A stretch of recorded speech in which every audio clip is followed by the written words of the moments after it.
بسم اللہ الرحمن الرحیم قال اللہ تعالی فی القرآن العظیم والفرقان الحمید قل لا اسألکم علیہ اجرا الا المودۃ فی القربى صدق اللہ البصیر القدیر وصدق رسوله البشیر النذیر والحمد للہ رب العالمین۔ لائق صد احترام علماء اہل سنت، قابل قدر سامعین حضرات، آئیے ہم اور آپ سب سے پہلے اپنے اور ساری کائنات کے مرکز عقیدت حضور رحمت للعالمین شفیع المذنبین رسول گرامی وقار محبوب پروردگار دونوں عالم کے مالک و مختار حضور محمد الرسول اللہ صلی اللہ تعالی علیہ وسلم کے دربار پرانوار میں درود شریف کا نذرانہ پیش فرمائیں۔ بلند آواز سے پڑھیے اللہم صلی علی سیدنا مولانا محمد معدن الجود والکرم وعلی آلہ بارک وسلم صلاۃ و سلام علیک یا رسول اللہ صلی اللہ تعالی علیہ وسلم۔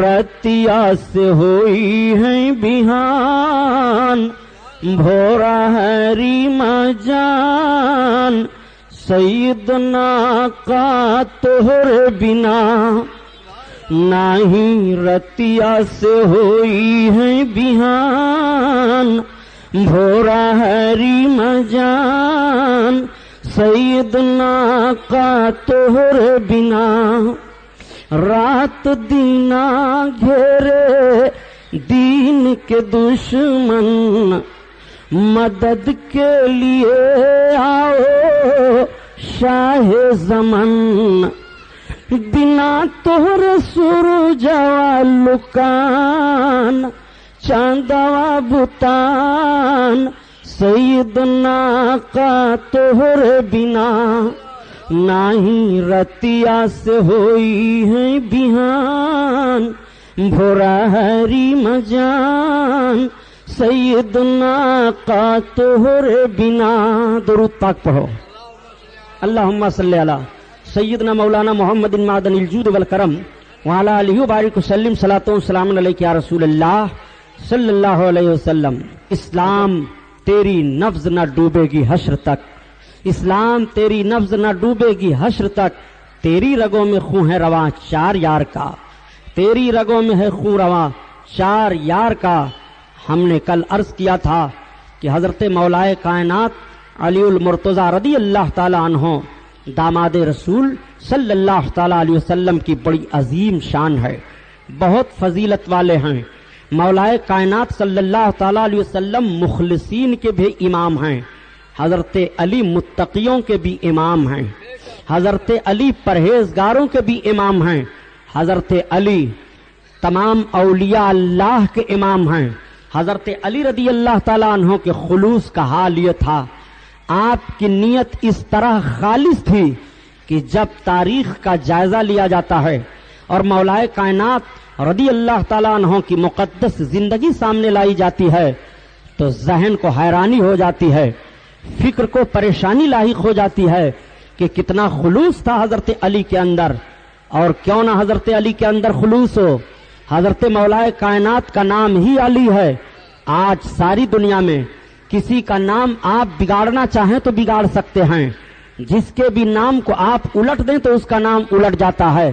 آپ نے کسی کا نام رکھا ہے زید، آپ نے کہا زید وید، تو زید کا معنی تو سمجھ میں آ گیا، لیکن وید کا مطلب کچھ نہیں ہوتا ہے، وہ جملہ محمل ہو گیا، بیکار ہو گیا۔